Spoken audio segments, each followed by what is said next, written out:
Gernikako arbola da bedenkatua, Euskaldunen artean guztiz maitatua. Gernikako arbola da bedenkatua, Euskaldunen artean guztiz maitatua. Eman da zabalzazu munduan frutua, adoratzen zaitugu arbola santua. Eman da zabalzazu munduan frutua, adoratzen zaitugu arbola santua. Bueno, pues buenas noches. Vamos a continuar con la serie de entrevistas tertulias que empezamos en la ocasión anterior. Pasado, presente y futuro de Euskal Herria. Euskal Herria es de sí misma, bere baitatik. Y contamos hoy otra vez con Félix. Muy buenas, Félix, ¿qué tal? Hola, aquí estamos. Y nada, quería empezar la sesión de hoy. Bueno, el título de hoy es El nacimiento del nacionalismo vasco moderno. Vamos a hacer un par de sesiones ahora, hoy la primera y otro día próximamente haremos una segunda, las dos relacionadas con la historia más cercana, vamos a decir. La primera es la de hoy, sobre, como decía, el nacimiento del nacionalismo vasco moderno, y haremos una segunda que será ya la parte más contemporánea, vamos a decir, de lo que es la historia del movimiento de liberación nacional vasco, ¿vale? Y bueno, antes de entrar en materia, sí que quería que hiciéramos un pequeño comentario sobre la imagen que le hemos dado, la carátula que le hemos puesto a esta serie de vídeos, en los cuales aparecen dos símbolos de cierta relevancia, y uno de ellos es el trifonte de la iglesia de San Martín de Artaiz en Navarra, que simboliza precisamente pasado, presente y futuro. Y bueno, como Félix, ¿no? Has estudiado mucho el tema del arte románico, no sé si quisieras hacer un comentario a raíz de lo que representa desde tu punto de vista más en profundidad este trifonte. Claro, pues hay que decir que es un edificio románico de en torno al año 1150, que tiene una enorme calidad y que cuando se visita a fondo, pues se lleva mucho tiempo verlo. Allí hay de todo, románico del trabajo, románico erótico y tal. Pero llama mucho la atención esta visión, cara trifonte, o sea que es una visión al pasado, una visión al presente y una visión al futuro. Yo lo he comentado con gente que entiende y me dicen que hay unos textos, que ahora no recuerdo, un texto de la filosofía romana, el periodo romano, en el cual se estudia esa cuestión precisamente, ¿no? La cuestión de la temporalidad de lo humano, en la cual pues, el pasado es el fundamento del presente, uno de sus fundamentos, y luego está el futuro como proyección del pasado y el presente en el tiempo. Bueno, es muy interesante. Vamos a ver, aquí nuestra intervención se basa en Euskal Herria desde sí misma. Pues yo creo que toda la gente de Euskal Herria tendría que ver la iglesia de San Martín de Artaiz, que te quiere decir que es un pueblo muy pequeño, yo no sé si en invierno vive alguien, y entonces está pues, por la zona de la parte noreste de Navarra, ¿no? Por la parte noreste, por Sangüesa, por ahí, por algún lugar cercano por ahí, y lleva un poco de tiempo. Cuando yo estuve por allí había un señor que la enseñaba, que la mostraba y daba explicaciones complejas. Recuerdo que hacía mucho frío, iba con gente y se quedaban helados escuchándole, ¿no? Del frío que hacía, estábamos a 2 grados sobre cero. Bueno, es muy importante entender lo que no se puede entender el presente de los vascos sin entender su pasado. Y eso es una diferencia fundamental que yo tengo con el politicismo actual. El politicismo actual, al negar el pasado, niega la esencia de lo vasco, porque el pasado, presente y futuro tienen que formar una unidad. No se puede decir solo queremos el presente, solo queremos el futuro. No, el pasado también entra en el paquete. Muy bien, pues así es. Quizás en algún momento podríamos hacer una tertulia específica sobre la importancia del románico en Euskal Herria, porque habría mucho de lo que hablar, ¿no? Tú publicaste un libro sobre arte románico y, bueno, pues podríamos dejarlo ahí para en algún momento retomar el asunto. Claro, como... Pero bueno, dicho esto sobre el trifonte de la iglesia de San Martín de Artaiz, vamos a empezar ya lo que es el tema propiamente de hoy, el nacimiento del nacionalismo vasco moderno. Y como introducción a todo ello vamos a entrar en el primer punto, que sería la teoría política del Estado-Nación y sus orígenes en el liberalismo, ¿vale? Lo primero que nos preguntaríamos sería ¿qué es el Estado-Nación?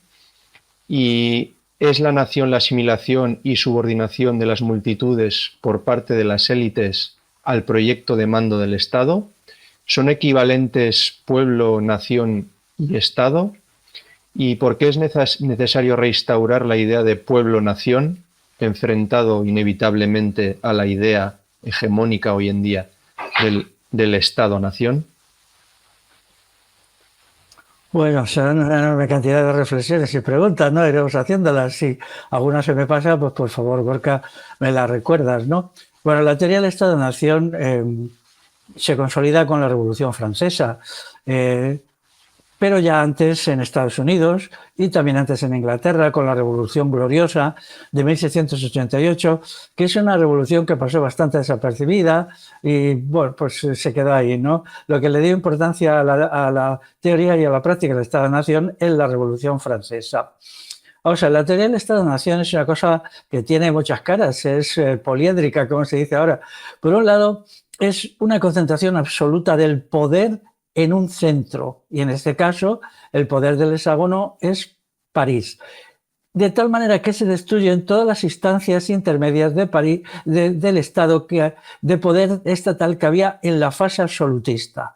Esto hay que entenderlo muy bien. En la fase absolutista había muchas instancias intermedias que ponían límites al poder central, al poder del rey de Francia. Por ejemplo, en los territorios de Iparralde pues tenían sus fueros, sus reglamentos, y el rey tenía que respetarlos, tenía que jurarlos según el principio propio del mundo medieval de que las leyes están por encima de los reyes. Eso sucedía igual en Navarra de aquí, ¿no? Porque, bueno, en Navarra, pues el poder del rey de Navarra, que era el rey de España en realidad, el rey de Castilla, pues era bastante limitadito, desde que lo que se le pagaba se llamaba donativo, que era una expresión muy curiosa, como si fuera un pobre, ¿no? Se le daba un donativo al rey, y al rey era el Estado. Y luego, pues, había unas estancias intermedias que eran también los regímenes comarcales basados en el vasarre e incluso el vasarre local, que en algunos territorios se mantuvo activo pues hasta bien entrado el siglo XX, y en algunas aldeas pequeñas pues todavía se mantiene, ¿no? Entonces, todas estas instancias intermedias de poder que limitaban y recortaban el poder del centro, la Revolución Francesa los elimina. Es decir, se crea un poder totalitario, un poder de una élite asentada en una ciudad, que es la capital del Estado, que manda en todo. Eso antes no sucedía. Es decir, los reyes para cualquier cosa tenían que hacer un montón de negociaciones. Tenían que negociar, por ejemplo, con los territorios de Iparralde, con los territorios del Rosellón o Cataluña Norte, con Bretaña, con el Franco Condado. Es decir, aquello era laberíntico, porque precisamente la revolución altomedieval se basó en la dispersión y la división del poder. La dispersión y la división. Aquí, en lo que llaman España, no hubo una capital, una ciudad que fuera centro del poder hasta Carlos I hasta el siglo XVI, porque ni siquiera los reyes católicos, que eran tan centralistas, pudieron establecer su dominio desde una ciudad. Ellos eran reyes itinerantes, y al ser reyes itinerantes, pues era muy duro, y no podían crear una burocracia que les permitiera controlar a la gente. Y para eso se hacía lo de los reyes itinerantes. En primer lugar, el Estado-nación, por su naturaleza, destruye las instancias intermedias. En este caso, allí Iparralde quedó anulado. Es más, la Revolución Francesa fue terrible. Como la gente se defendió en Iparralde, pues entonces allí se cumple un genocidio. Hay un libro de José Mario Esparza Zabalegui que lo estudia muy bien, yo lo leí con mucho gusto y te explica cómo se hizo de todo, por ejemplo, trasladar poblaciones enteras, porque ellos se aferraban a sus leyes. No quiere decir que los fueros territoriales sean aceptables. Los fueros territoriales, yo ahora cuando se publique mi estudio del Foro Vizcaya, pues lo explicaré, pero por lo menos eran propios, tenían un cierto nivel de propiedad, es decir, de especificidad vasca. Todo esto es muy matizable, ¿no? Pero lo que se impone desde una capital lejana, pues es este asunto, ¿no? Es algo que te viene de fuera y tal. Allí en Francia el fenómeno más dramático de oposición es en la Vendée. La Vendée es una comarca que está en el noroeste, por Nantes y por ahí, donde ellos, cuando les anulan sus regulaciones, sus leyes y sus parlamentos territoriales, la Vendée es una comarca, y les dicen que de en adelante tienen que obedecer lo que les llegue de París, entonces ellos se niegan, hacen una reunión y se niegan. Entonces empieza la guerra de la Vendée. La guerra de la Vendée es terrible, terrible. O sea, las tropas republicanas francesas tienen unas matanzas tremendas. Los vandeanos, que es como se les llama, lucharon con mucha energía defendiendo su forma específica de organizarse políticamente. Que es verdad que ellos, pues al final en la cúpula de su sistema de gobierno estaba el rey de Francia, pero con unas limitaciones que luego la Revolución Liberal elimina. La revolución, por lo tanto, la teoría del Estado-nación es un Estado totalitario. Un Estado totalitario, por ejemplo, en Euskal Herria los partidarios del Estado-nación, o sea, que quieren un Estado-nación vasco, minimizan absolutamente las diferencias que hay en Euskal Herria entre los 7 territorios históricos. Las anulan, no les parece bien, porque piensan que eso es como debilitar a la nación vasca, cuando es todo lo contrario. Esto se construyó en la Alta Edad Media para evitar la concentración del poder. O sea, el poder tiene que estar disperso para que no sea tan fuerte, para que no nos aplaste. Igual el poder económico, no puede haber una gran empresa y tal. Entonces, es una de las características del Estado-nación. Luego, en segundo lugar, el Estado-nación asentado en una ciudad impone una lengua, en Francia el francés, en España el castellano, es decir, una lengua que ya existió y en algún caso una lengua que incluso se pueden inventar, ¿no? Entonces las otras lenguas no tienen razón de ser, porque hay que estar, como dice la consigna en Francia, Francia una e indivisible, una.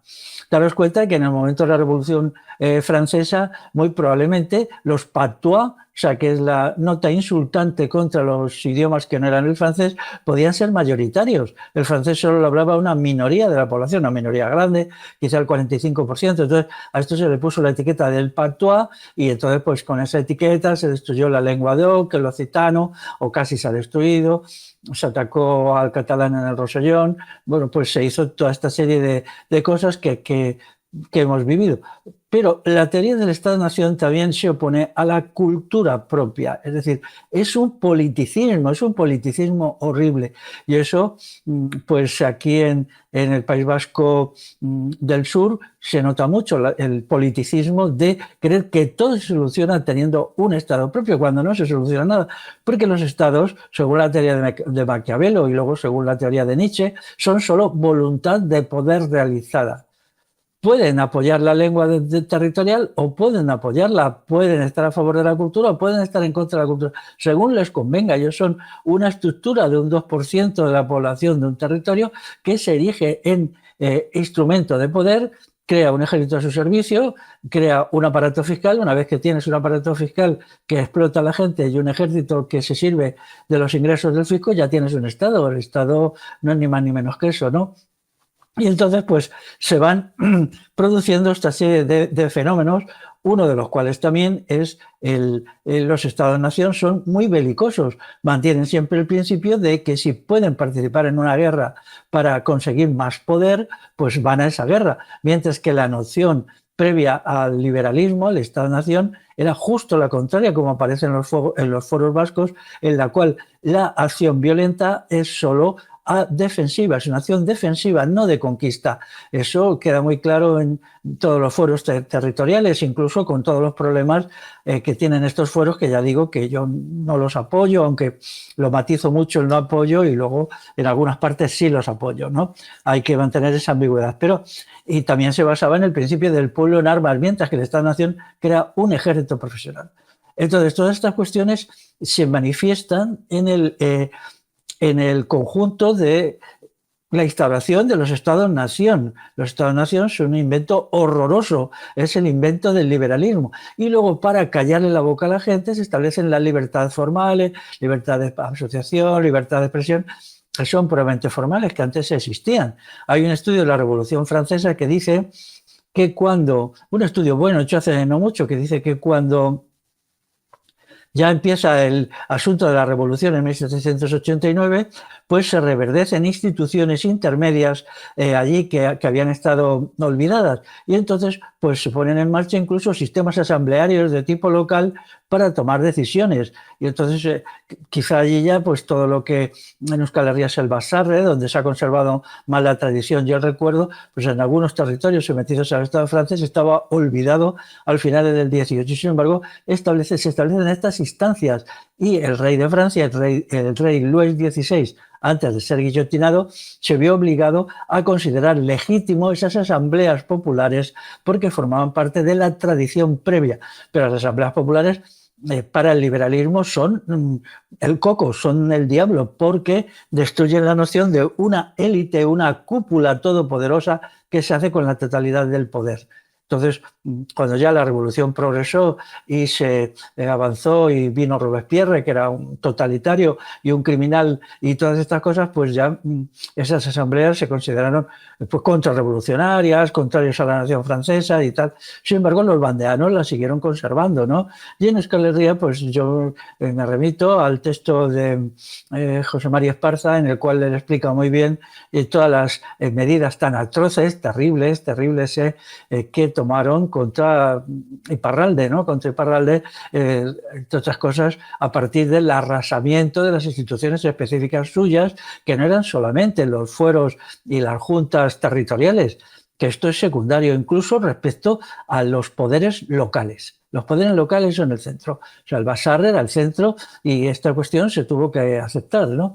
Y luego, pues por lo tanto, la nación es esta estructura en la cual un Estado superpoderoso creado directamente domina al pueblo. Y esto es la nación, ¿no? Es la versión moderna. Hay otra forma antigua de nación que se identifica con pueblo, simplemente. Es decir, a veces en documentos antiguos del siglo XVIII y XVII que la palabra nación significa solo pueblo, no incluye al Estado. Es decir, pero la versión moderna de la palabra nación es pueblo más Estado, en el cual el pueblo es el dominado y el Estado el dominante. Y a partir de ahí, pues ya, bueno, pues ya empieza el horror de la no participación de la gente en las tareas de gobierno, que la Revolución Francesa lo anula, crea lo que se llama el sufragio censitario. Todo el proceso revolucionario, solo el 16% de la población masculina tenía derecho de sufragio universal, de sufragio activo y pasivo, es decir, elegir y ser elegido. Es decir, que el resto cero y las mujeres cero.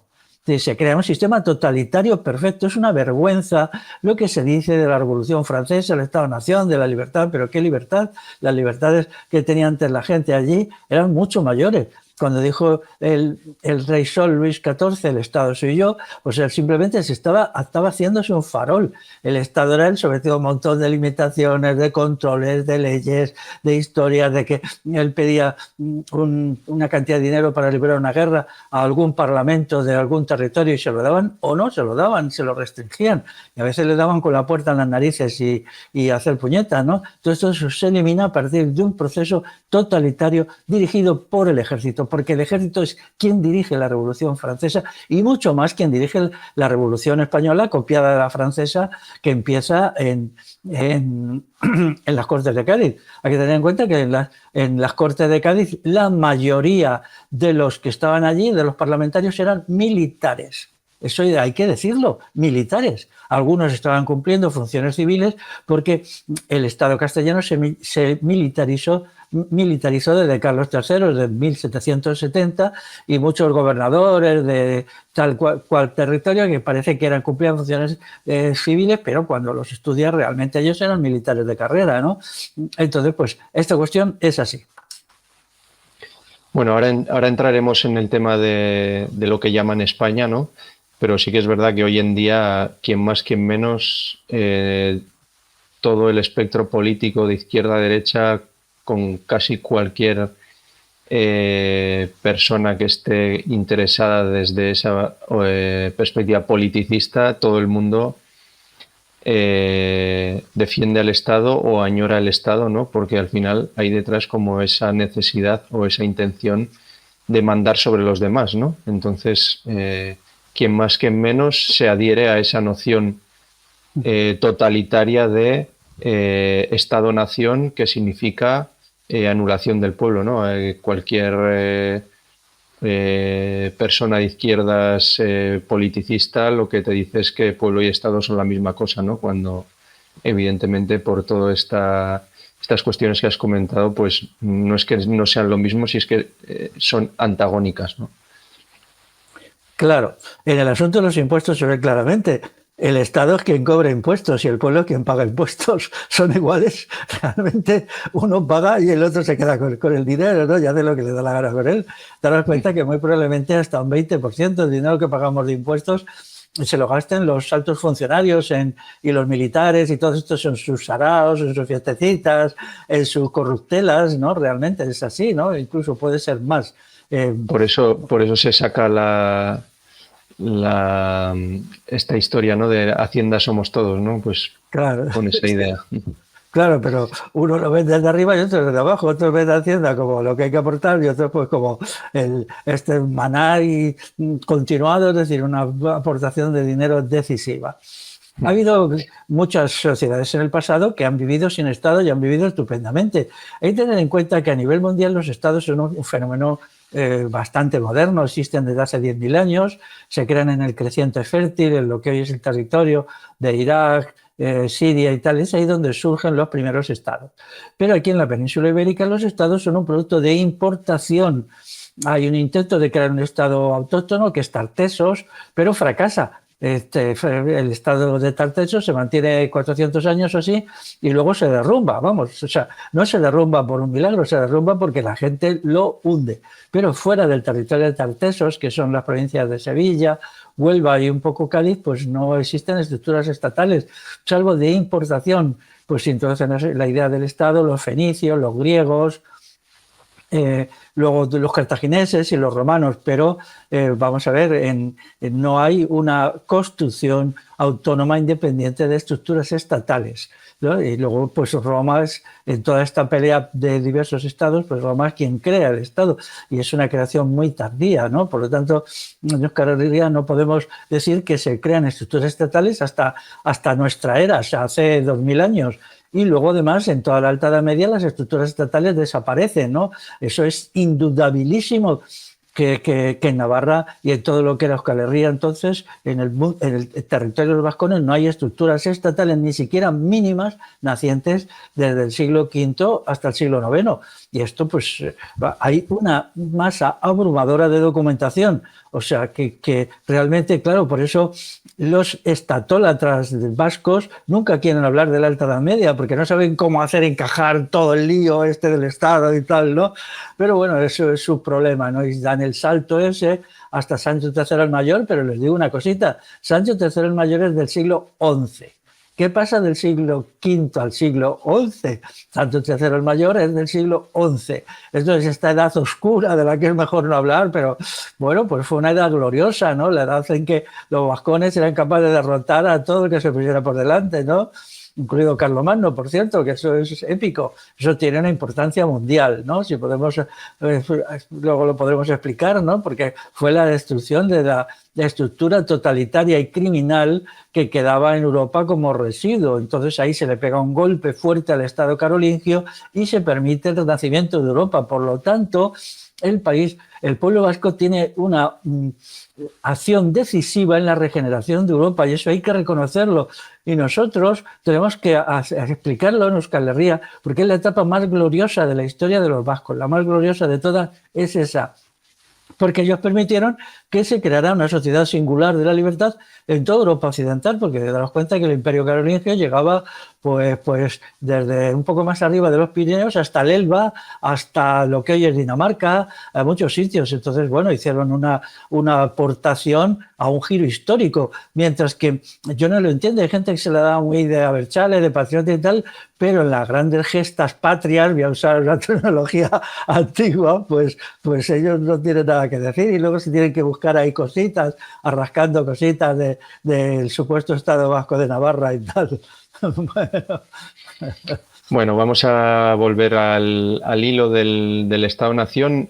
Vamos a comentar ahora lo que es la emergencia del Estado-Nación español en Cádiz en 1812, aunque otros patriotas, en este caso los que se dicen españoles, pues hablan de una creación en la historia remota de lo que llaman España, pues realmente fue en Cádiz en 1812 cuando realmente el poder español como tal se constituye y se unifica, ¿no?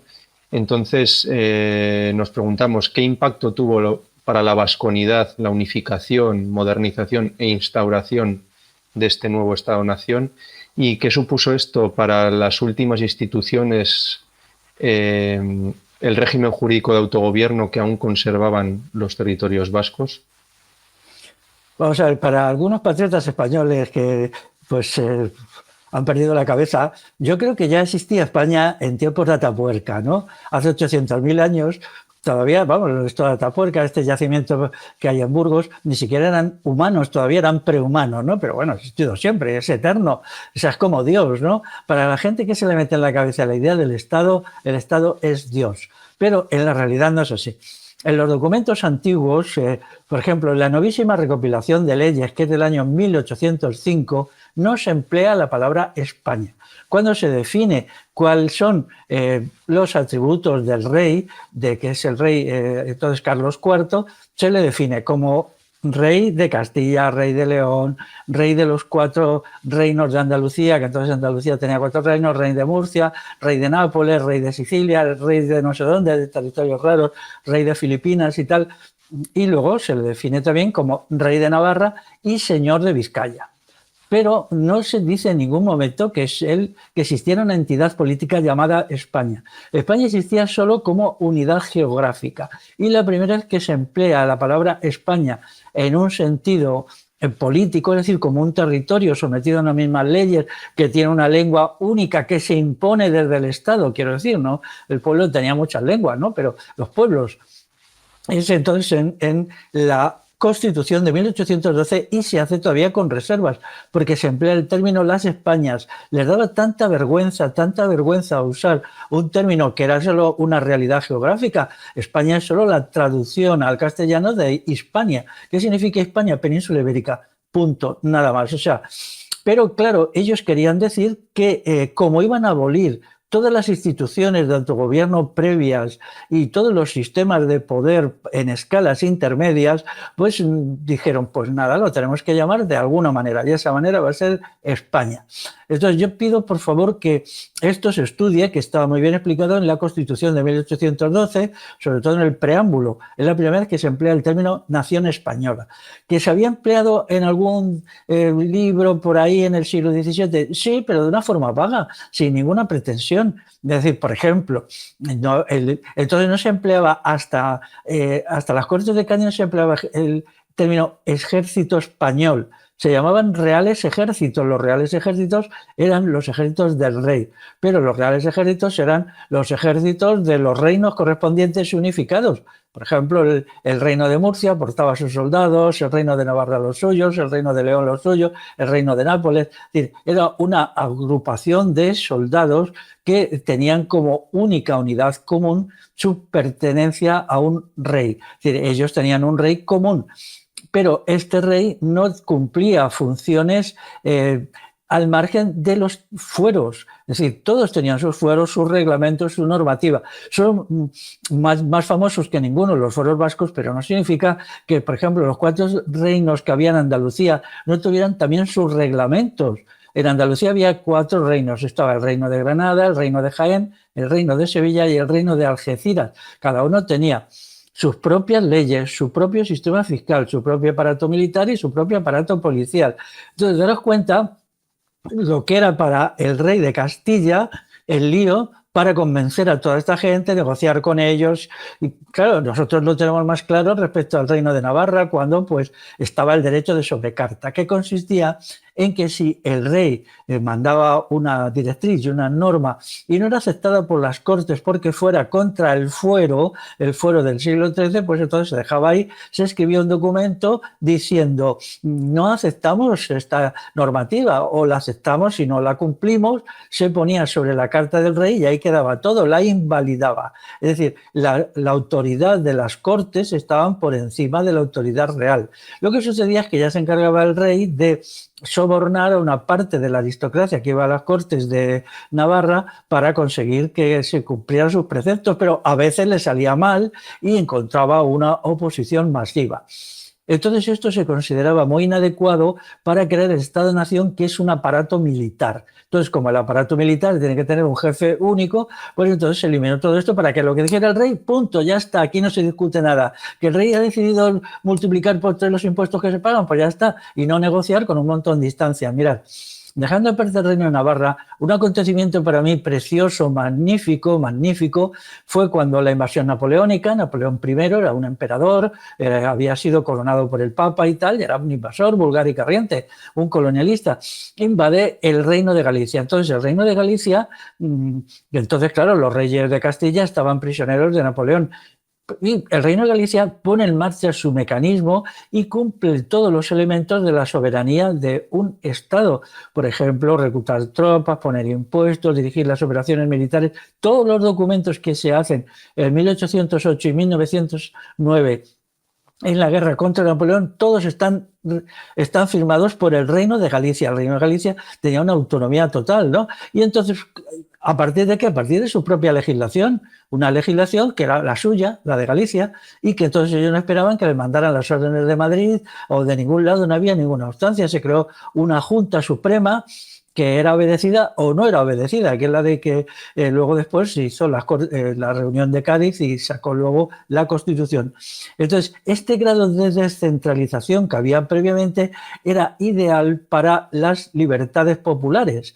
Entonces, cuando ya la Constitución de Cádiz se impone por la presión del ejército, precisamente se hace en 1812 porque con el pretexto de la guerra el ejército de la Corona de Castilla, no el ejército español, eso vendrá luego, vendrá cuando se promulgue la Constitución, el ejército de la Corona de Castilla había crecido mucho y entonces estaba en condiciones ya de dar un golpe de Estado.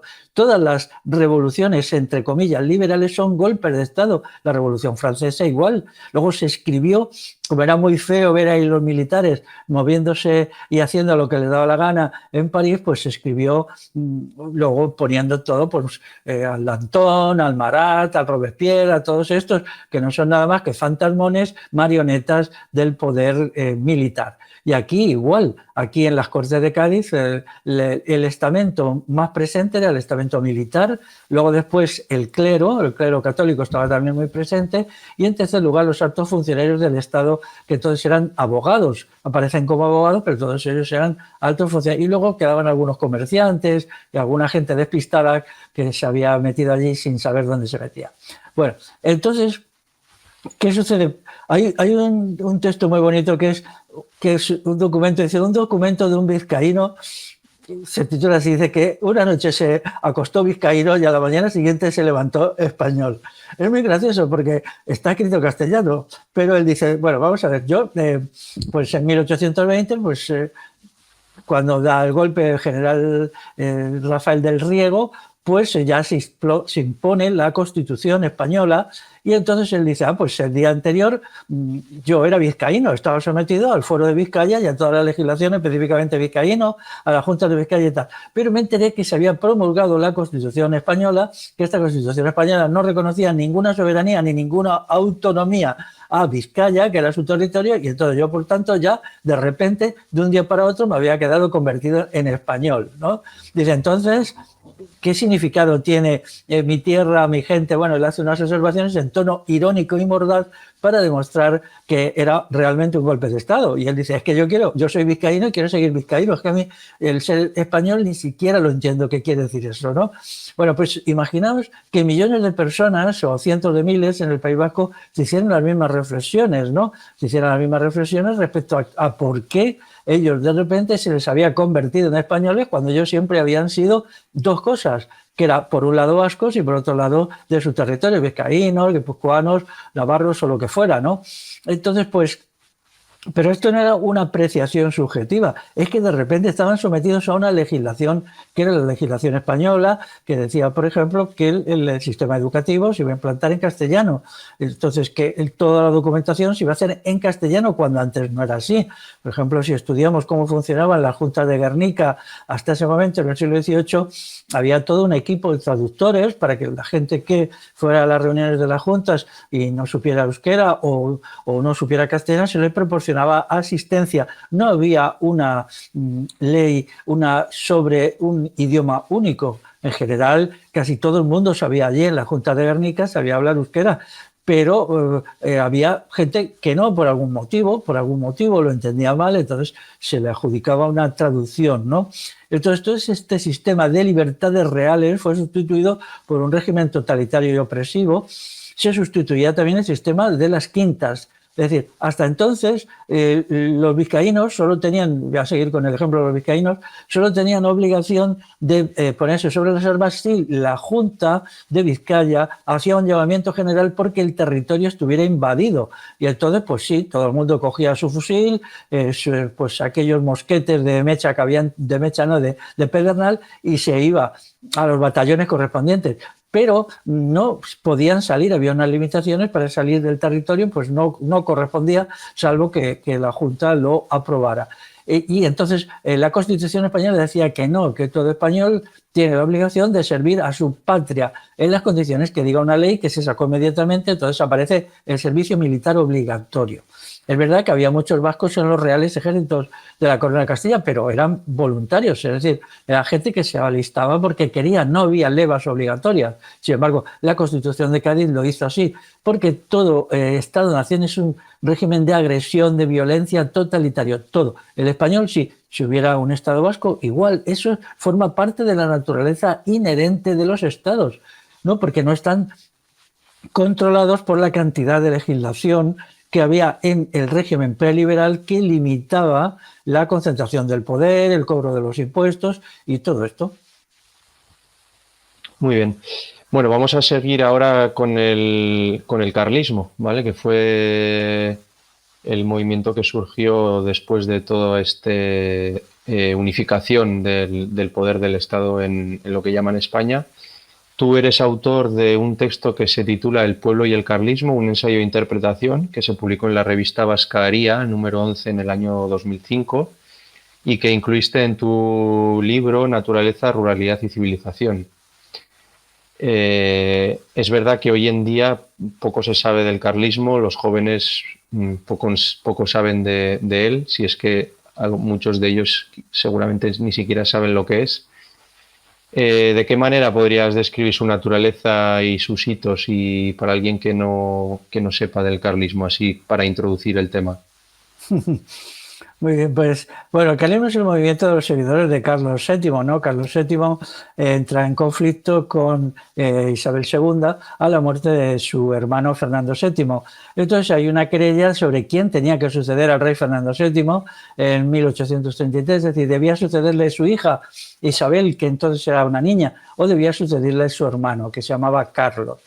Esta querella es una querella dinástica, las había habido anteriormente. En muchos países europeos pues había querellas, ¿no?, entre familias y tal, familias de las dinastías reinantes, pues que se enzarzaban en guerras. Pero entonces el levantamiento carlista tiene para mí dos etapas. La primera etapa, que es una querella dinástica, en que una serie de gente pues se levanta con muy poca fuerza, muy poca fuerza. Es decir, los partidarios de don Carlos pues son muy poquitos, y entonces pues el ejército español pues todavía no era exactamente así, porque no se había aplicado la Constitución, pero bueno, estaba en transición de Real Ejército a Ejército Español. Entonces pues se impone, los elimina con facilidad, se los quita del medio con facilidad. Entonces los jefes carlistas hacen una reflexión profunda y buscan un programa para conseguir apoyo popular.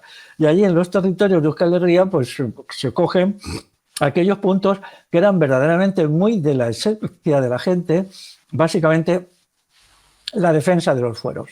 Sí, la defensa de los fueros, que es lo que va a hacer que mucha gente diga, bueno, aquí no nos van a quitar los fueros, que son nuestros.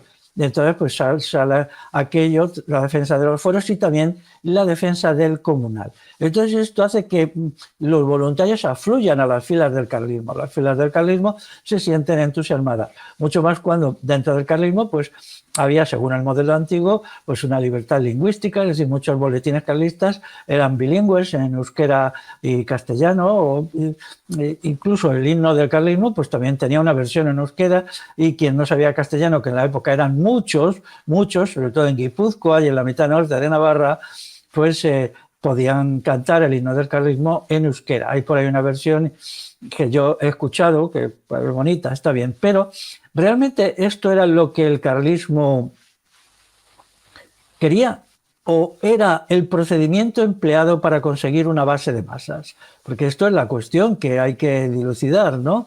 Entonces, claro, ellos surgen aquello, pues la fórmula aquella con a ver si soy capaz de decirlo, que era Jango y Dios y las viejas leyes. Talegue Zarra, sí. Exactamente, Taleje Zarra. Bueno, pues Jangoicoa et Taleje Zarra, ¿no? Pues bueno, significa pues Dios y las viejas leyes, ¿no? También introducen un elemento religioso, pero los liberales eran tan religiosos como los carlistas. Hay que decir de paso que el Vaticano nunca reconoció a los carlistas. El carlismo nunca tuvo reconocimiento del Vaticano. El Vaticano estuvo rigurosamente con los liberales desde el principio al final. Esto tiene que ser así, exactamente, ¿eh? No, el Vaticano siempre consideró que a la gente que tenía que dar apoyo eran los liberales, y el cardenal primado, o sea, el jefe de todos los obispos españoles, cuya sede era Toledo, desde el primer momento estuvo a favor del liberalismo de una manera total y absoluta, ¿no? Se llamaba Don Luis de Borbón, era de una rama de los Borbones distinta. Bueno, entonces pues en esas condiciones el carlismo consigue un apoyo importante de masas, de la gente que veía que su mundo no se venía abajo, que no le iban a imponer el castellano, que no se iba a destruir el comunal, que no se iba a hacer el servicio militar obligatorio, y sobre todo que iban a continuar las leyes que habían dado una fase de bienestar y, digamos, de conformidad a los vascos, cada uno en su territorio originario, ¿no? Los vizcaínos en Vizcaya, los navarros en Navarra, etc. Pero yo entiendo que esto no era realmente lo que pensaba la cúpula del carlismo, ¿no? Puede ser que algunos militares de base entendieran el asunto como un movimiento de resistencia a la españolización de Euskal Herria, eso es así, pero el programa del carlismo era Dios, patria y rey. Dios, pues era Dios, pero la patria era la patria española. Esto no hay ningún problema. O sea, cuando se leen los documentos claves del carlismo, la patria es la patria española, pero entendida a la manera antigua. O sea, podemos decir que era una patria de patrias, ¿no? Una patria en la cual no se abolían las leyes específicas. Y luego estaba Dios, patria y rey, pues el rey era pues Carlos VII, que en realidad era un Borbón, que estaba, pues era de una familia, de una rama. Él era el hermano pequeño de Fernando VII y el tío de la reina Isabel. Respecto a los fueros, si alguien ha leído mi análisis del Foro de Navarra, el Foro General de Navarra, que es más antiguo, del siglo XIII, o lee cuando se saque pronto mi análisis del Foro General de Vizcaya, entenderán que los fueros tienen una ambigüedad enorme, y eso es lo que se mantiene en el carlismo. Por una parte dicen cosas interesantes, por ejemplo el Foro de Vizcaya, cuando le piden al señor de Vizcaya que no cree más villas, porque en las villas lo que había era el basarre cerrado, el concejo cerrado, en los cuales era el propio rey el que nombraba a las autoridades, a lo que se llamaba jurados, porque juraban cumplir las leyes del rey. Y entonces, claro, resulta que la mayoría de los basarres que funcionaban según el principio asambleario, pues cuanto más villas hubiera, menos poder ellos tenían en la Junta de Guernica, porque se llevaban todo las villas, ¿no? Las villas, y se lo llevaba el señor. Es curioso esto, y hay que tener en cuenta la importancia que tiene que no hubiera rey en Vizcaya. ¿Por qué? Porque los reyes eran personajes perversos, y así aparecen en muchísimos documentos altomedievales y medievales. La imposición de una figura del rey era muy poco visible. Entonces, en Vizcaya, el poder del el rey que aparecía como señor, era, digamos, rebajarle un grado al rey de Castilla. Y luego, además, ya sabéis que tenían que ir cada rey nuevo a jurar los fueros de Vizcaya a la Junta de Guernica según la normativa de juramento. O juras que vas a respetar nuestras leyes o no te reconocemos como señor, ¿no?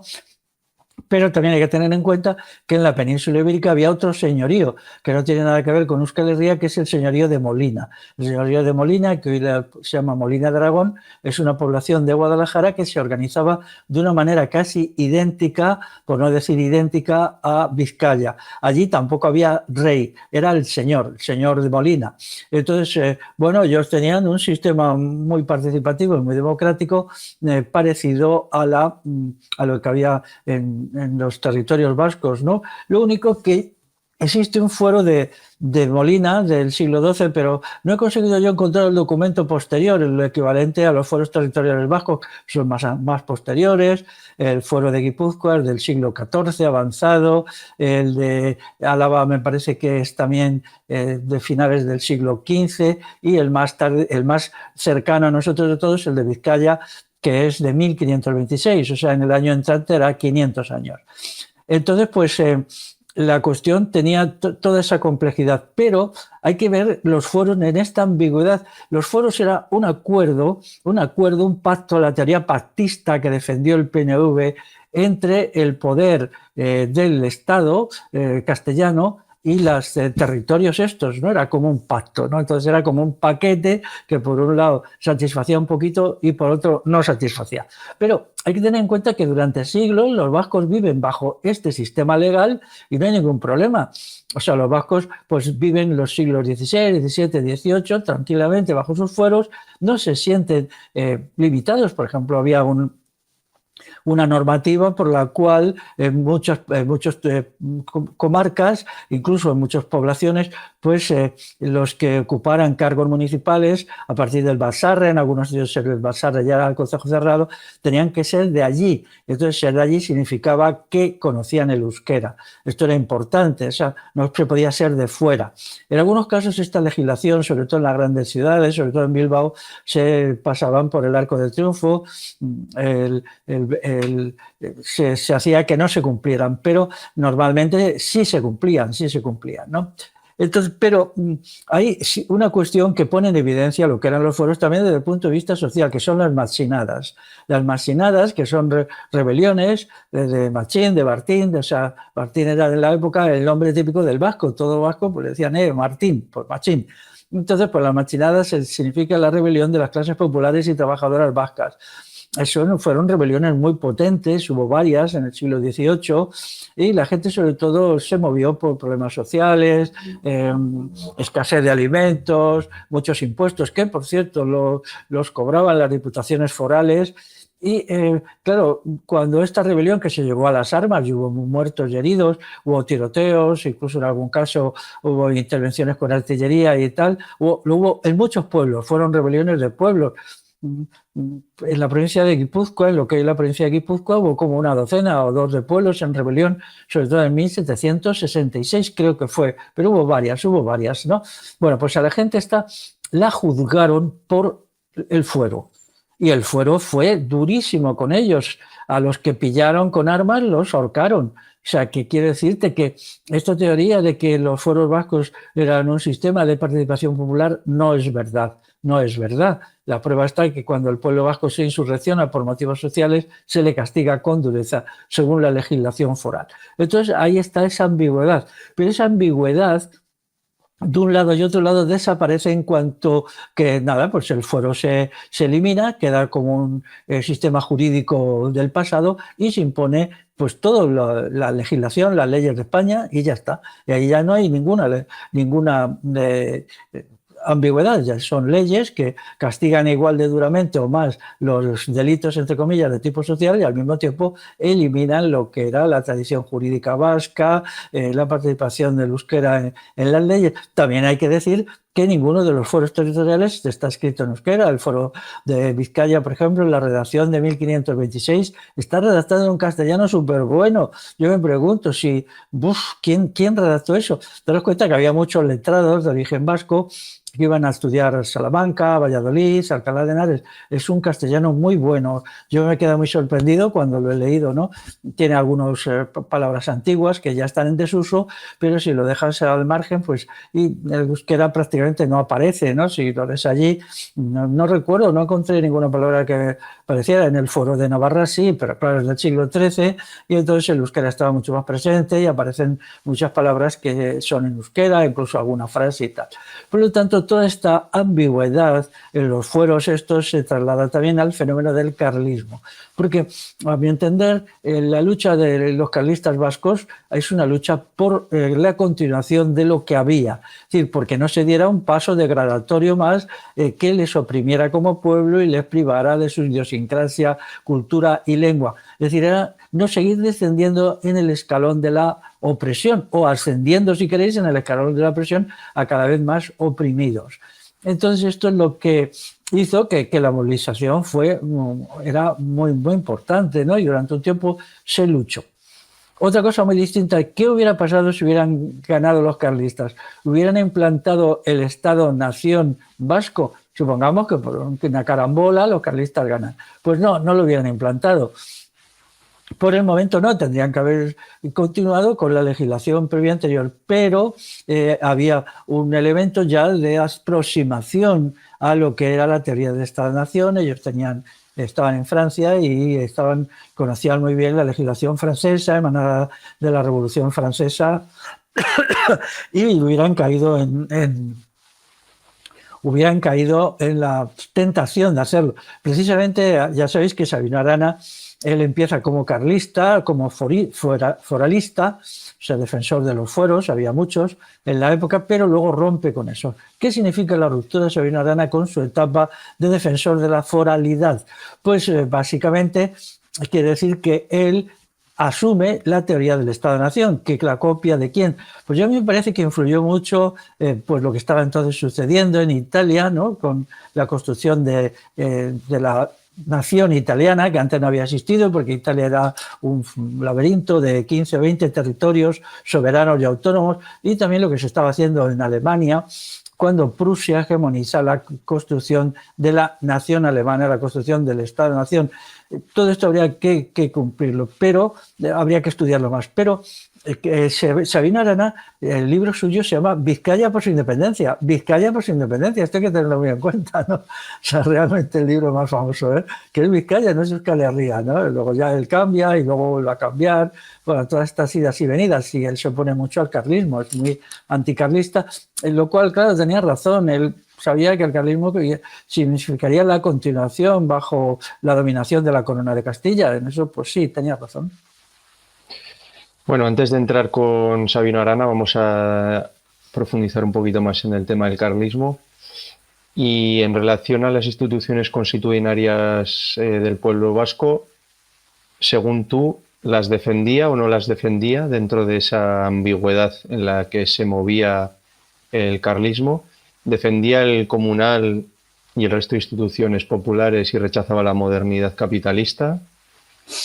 Y ya hemos dicho que la defensa de los fueros sí que la hacía, ¿no? Por lo tanto se movía en esa delgada línea.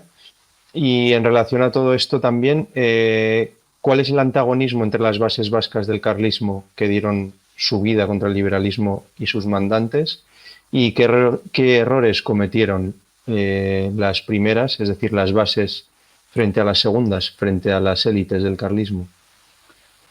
Bueno, el carlismo lo que proponía era la continuación de la legislación anterior, ¿no? Daros cuenta que estaban los fueros, los 3 fueros de las 3 provincias vascongadas, más el fuero de Navarra, que era más venerable, más antiguo. Ese nadie quería hablar de él, no se tocaba, pero bueno, estaba la institución de las Cortes de Navarra.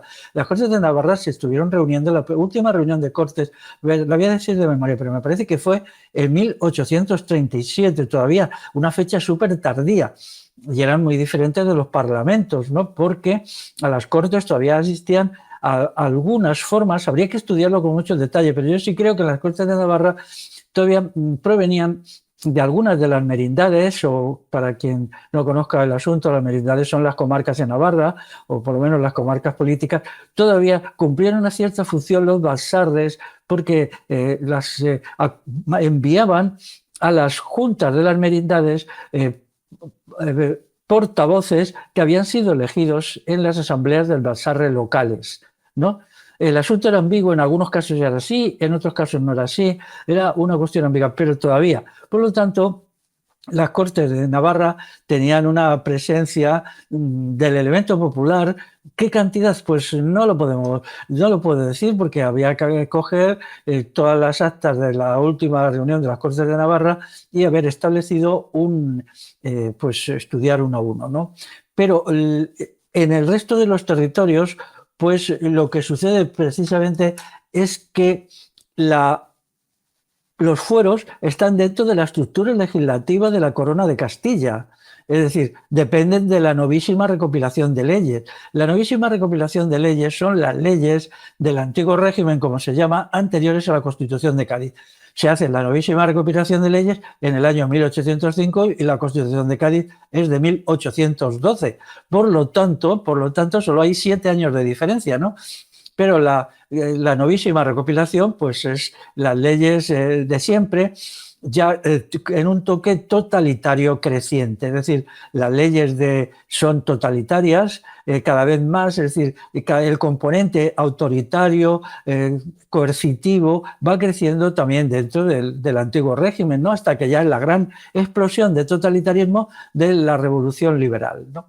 Por lo tanto, habría que estudiarlas, ver si ponían ya alguna limitación a los fueros. Ya se sabe que en 1714 en Cataluña se habían eliminado las leyes específicas de Cataluña y se habían impuesto la legislación castellana así, manu militaris, sin más ni más, salvo en algunas cuestiones del derecho de familia, del derecho privado, que se permitió, el Estado de castellano permitió que siguiera con la legislación anterior.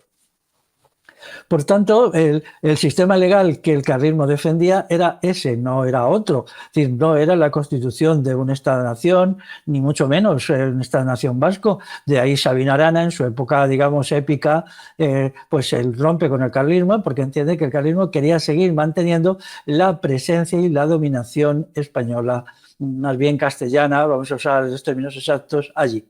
Hay que decir también que cuando la conquista de Navarra de 1512, lo que se impone es al rey de Castilla, pero la legislación en Navarra no se modifica sustantivamente y las Cortes se siguen reuniendo. Hay que entenderlo esto bien porque quien diga lo contrario es que está mal informado. Se crea este gran cuartelón que hay allí en Pamplona, en Iruña Pamplona, este sitio que es donde los ejércitos del rey, los ejércitos reales, los reales ejércitos, donde se agrupaban. También estaba muy cerca la Muga con Francia y entonces pues había que establecer allí un ejército preventivo de algún ataque francés. Pero en definitiva seguía funcionando la legislación según los criterios de las Cortes de Navarra y las Cortes de Navarra se siguen reuniendo. Hay que decir también que en 1512, cuando ya sabéis que Navarra, las élites navarras se dividen en 2 bandos, un bando que es partidario de los castellanos y otro bando que le resiste. pero al final el bando pro-castellano es el más potente. ¿Por qué? Porque el momento del ataque a Navarra estaba muy bien elegido, era en 1512, hacía pues 20 años que se había llegado a América y entonces pues muchos navarros se frotaban las manos pensando que si ellos formaban parte de las corona de Castilla, entonces podrían ir a América como conquistadores y ganar un dinerito que si no, no tenían. Y entonces realmente pues aquí vemos cómo el Estado navarro traiciona a Navarra y se entrega por unos intereses. Y eso todos los estados traicionan a sus pueblos cuando corresponde. El Estado navarro ya había hecho una primera traición con los tiempos de Sancho III cuando se constituye y entonces eliminan el euskera como lengua del Estado de Navarra. La eliminan y utilizan pues, el latín o eso que ellos llaman romance navarro-aragonés, ¿no? Que es en donde está escrito el Foro de Navarra, que es de la segunda mitad del Foro General del siglo XIII. Entonces, pero luego lo vuelven a hacer otra vez. ¿Por qué? Y eso, hay muchos navarros que participan, por ejemplo, en la conquista de Venezuela y tal, pues lo que hoy es Venezuela, pues van muchos navarros y ellos querían conseguir eso. Y entonces, pues los que no querían eso son una minoría. Entonces vemos cómo los estados no tienen más objetivo que el propio poder y el enriquecimiento de quien forman el Estado. Pueden estar a favor de una lengua, pueden estar a favor de otra, pueden defender una cultura o pueden no defenderla. O sea, realmente los únicos que defienden su cultura son los pueblos, porque es su cultura, la cultura de los pueblos. Los estados, es más, aquí según la tradición romana, pues la lengua del Estado era o el latín o las lenguas que se suponía derivadas del latín, como el castellano y tal. Y eso se ha cumplido a rajatabla pues hasta hace 50 años, vamos, hasta hace 50 años.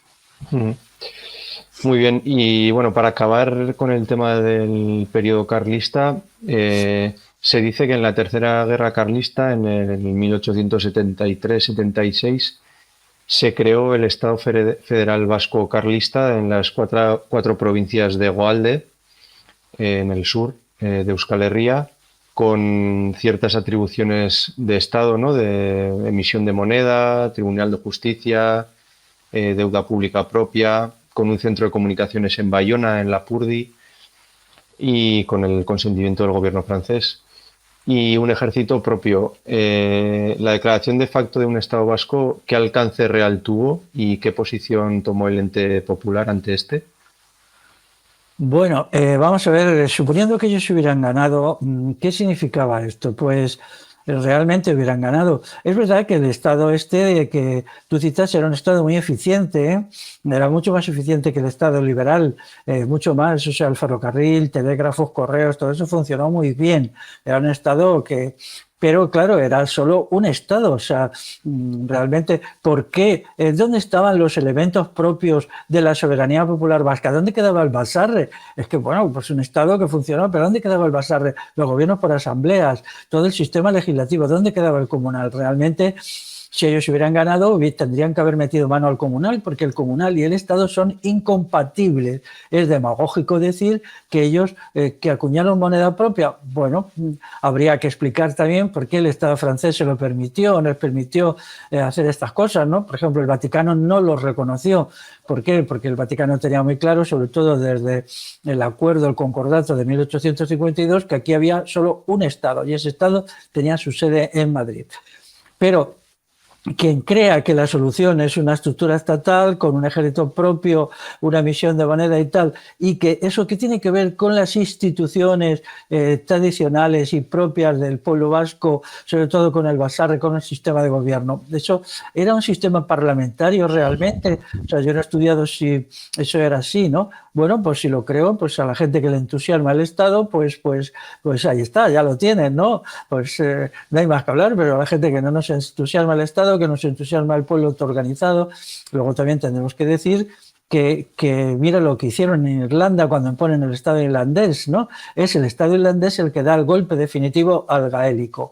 El Estado irlandés da el golpe definitivo a la lengua de los irlandeses y eso ya no lo niega nadie absolutamente, ya es una lengua en desintegración igual que había hecho el Estado de Navarra en el siglo XI, ¿no?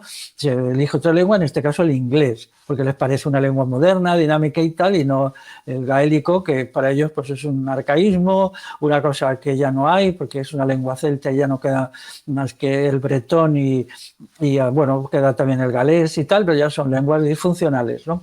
Entonces, pues, claro, aquí hay una elección, ¿no? Quién quiere eso y quién no lo quiere. Yo me parece que vamos a ver, había el carlismo en la época esa, que ya no era el carlismo de 1833, 1839, ya era un carlismo evolucionado, estaba muy afectado por la experiencia alemana. La experiencia alemana, que la experiencia de Bismarck, era la unificación de Alemania por Prusia.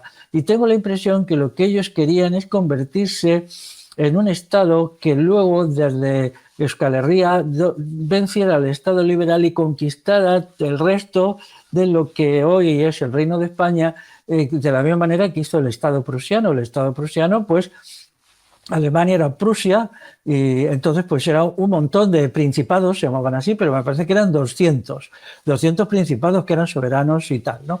Entonces lo que se hizo fue, el Estado prusiano, primero tiene una guerra con Austria, porque Austria también quería mandar, claro, los dos grandes estados de habla germánica, de habla alemana, eran por una parte Prusia y por otro Austria. Entonces los prusianos primero derrotan a Austria y la dejan ahí arrinconada.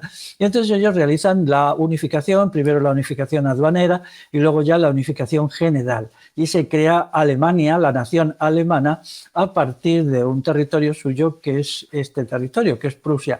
Yo pienso que en la cabeza del carlismo, de los jefes y de los mentores intelectuales del carlismo, había esa misma idea, es decir, conseguir un territorio y entonces ellos hubieran creado un Estado español nuevo. Un Estado liberal, yo creo que sí, con el tiempo.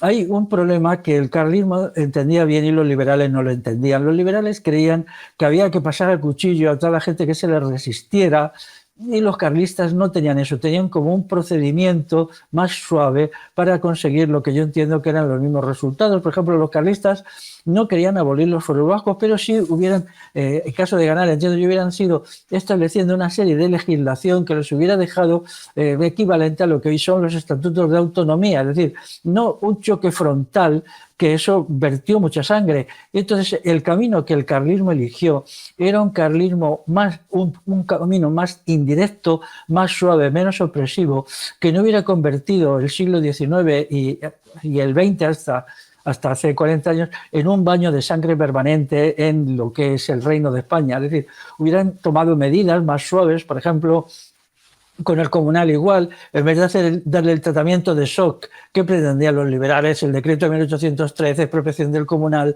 la ley de 1827, la ley de 1855, y al que se resista le ponemos la bayoneta en el cuello y lo hagamos. Los carlistas lo hacían de una manera más suave, más a lo Bismarck. La política de Bismarck, y de ahí que Bismarck consiguió, digamos, la construcción de un Estado alemán con procedimientos más suaves, y eso redundó en que una industrialización muy rápida. Si nos situamos, por ejemplo, en 1840, Alemania era un territorio muy pobre, muy atrasado, que vivía de la agricultura, casi no tenía industria y tal. Era más atrasado de lo que hoy es lo que entendemos por España, bastante más atrasado, ¿no? Pero claro, ¿qué sucedió?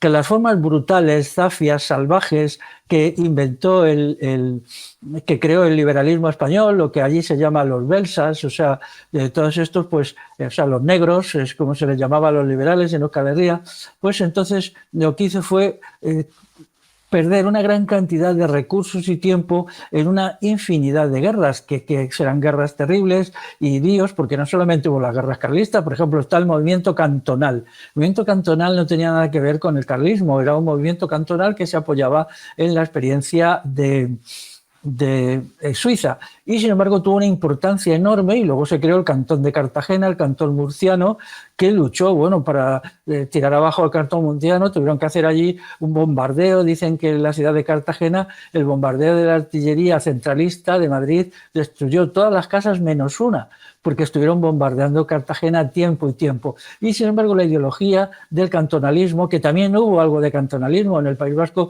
era una ideología izquierdista, progresista, republicana, básicamente republicana, ¿no? Ellos tenían una idea federal y eran muy entusiastas de un modelo modernizado que era el suizo. Por lo tanto, en todos estos follones permanentes, pues hay lo que se llama el atraso español, es decir, el atraso de la industrialización. Hay una gran inversión en dinero que no dinero para las guerras, ¿no? Luego también tenemos el fenómeno con el comunal, que es lo que hace pues el señor pues, Joaquín Costa. Él hace un momento se da cuenta que, claro, que se ha maltratado tanto a la gente aquí que la gente no se siente española. No solamente los vascos, sino que la mayoría de la población no se siente española. Ha habido un fracaso en la nacionalización de las masas y él lo achaca a la forma brutal y despiadada con que así había sido expropiado el comunal en Euskal Herria y en todas partes. Y él propone al gobierno que acabe ya con la expropiación del comunal, que respete el comunal, que respete incluso el concejo abierto, que permite una forma descafeinada de concejo abierto, y eso pues es escuchado en las alturas, no es escuchado, porque vamos a ver, él decía, si les tratamos de una manera tan brutal, lo que vamos a conseguir es un país en una permanente tensión, con muchísima violencia. Había muchísima más violencia de lo que se ha dicho. Por ejemplo, el bandolerismo andaluz, que se mantuvo durante todo el siglo XIX y XX, fue un enfrentamiento permanente de miles de personas a los que se les llamaba bandoleros con el aparato de Estado, con pequeñas batallas en las que podían dejar muertos a 40 o 50 guardias civiles sobre el terreno, un enfrentamiento entre los llamados bandoleros y la Guardia Civil, ¿no?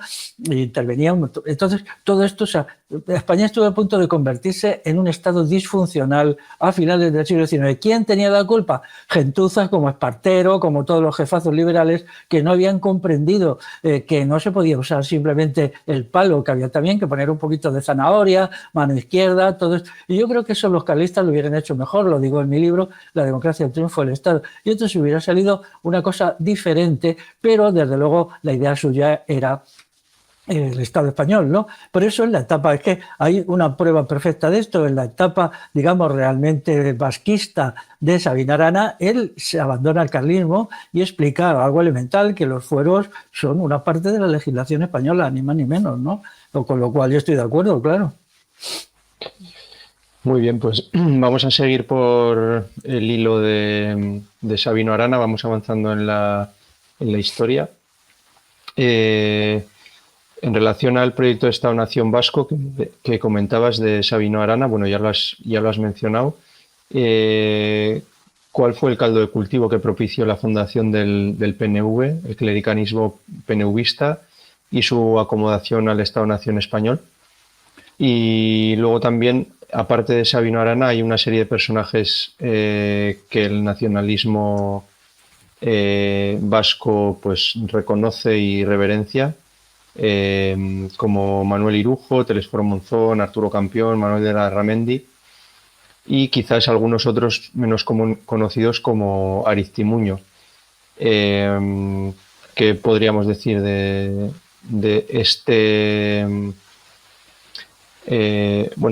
esta posición ideológica de este nacionalismo y de los personajes que estuvieron detrás de él?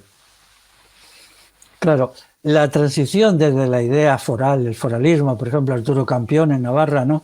Era un hombre muy foralista y bien, pero claro, es que el fuero, ¿dónde dejaba el Balsarre? Vamos a ver, ¿dónde lo dejaba? O sea, es que realmente el fuero de Navarra, es que es difícil de leer, pero porque tiene todo este asunto, ¿no? de una jerga del siglo XIII, pero el fuero de Vizcaya mismo, sí, lo cita, creo que lo cita en alguna ocasión, ya no me acuerdo bien, pero lo cita de una manera como por citarlo, ¿no?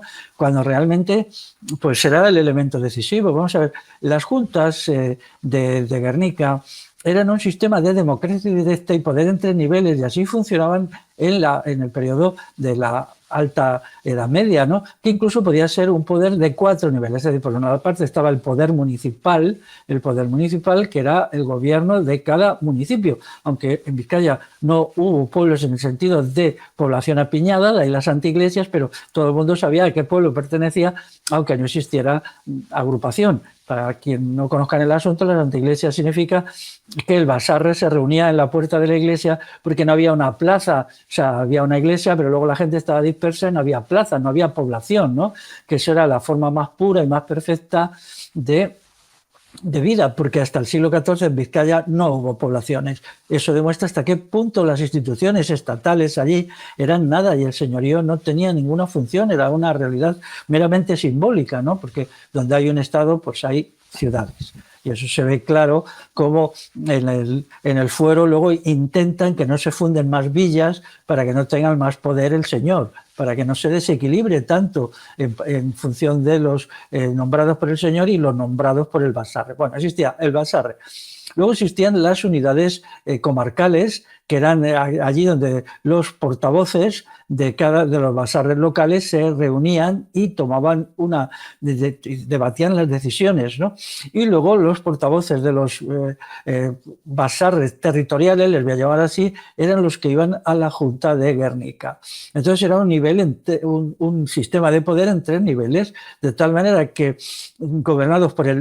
dirigidos por el mandato imperativo, en las juntas de Vizcaya era donde funcionaba un régimen de democracia directa muchísimo mejor que la democracia ateniense, muchísimo mejor.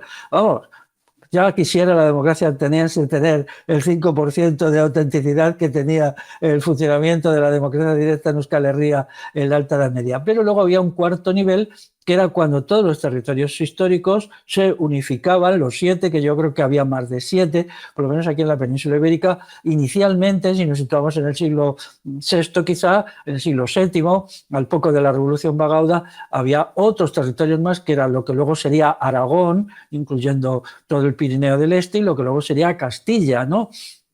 Yo creo que eran 9 territorios. Entonces luego estos se separan, pero eso es un fenómeno más tardío, a partir del siglo VIII o IX. Entonces allí se había producido una unificación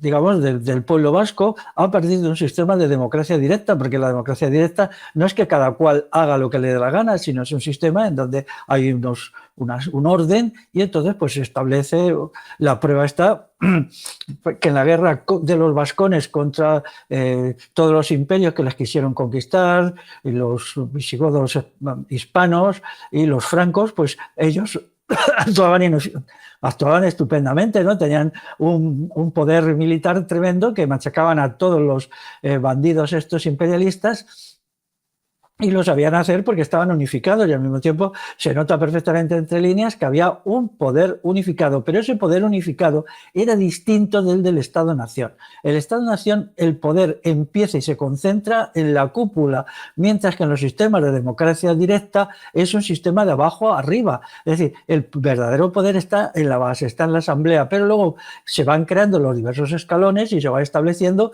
pues realmente un poder unificado. Es evidente que, por ejemplo, la batalla de Roncesvalles tiene que ser librada por una junta de guerra. Una junta de guerra es que una batalla tan importante y de tantos efectos, donde se hace una tremenda carnicería en el ejército de los francos, no podía surgir de yo hago lo que me da la gana, no, era un ejército unificado, se creó una junta de guerra, que muy probablemente eso sucedió en Guernica, y allí se establece pues unos adalides, que es la expresión castellana, no sé si existe en euskera una expresión en los jefes militares, y entonces ellos son los que dirigen las operaciones, ¿no? Y concentran allí en Orreaga, concentran a la gente y entonces machacan a un ejército profesional de guerreros, ¿no? Que era distinto. El ejército de los vascos no fue un ejército de guerreros, fue una milicia ciudadana, una milicia cívica perfectamente organizada, ¿no?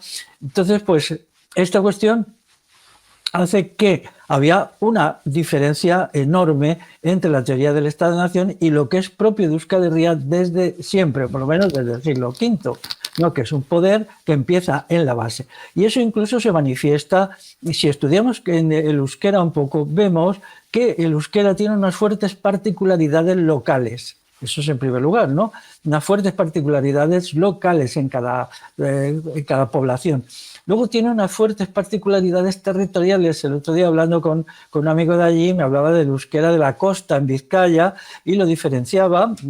Yo no sé euskera, claro, lo diferenciaba de otras comarcas, ¿no? De Vizcaya, él habla vizcaíno, y entonces pues me hacía y luego estaba ya el euskera, los euskalkis, pero se olvida a menudo que aparte del vizcaíno, que luego el vizcaíno tiene muchas variantes, pero esto no es la consecuencia de alguna metedura de pata y que la gente sean unos cabezones y no quieren unificarse lingüísticamente, sino que corresponde perfectamente al sistema de democracia directa en el cual cada población es soberana.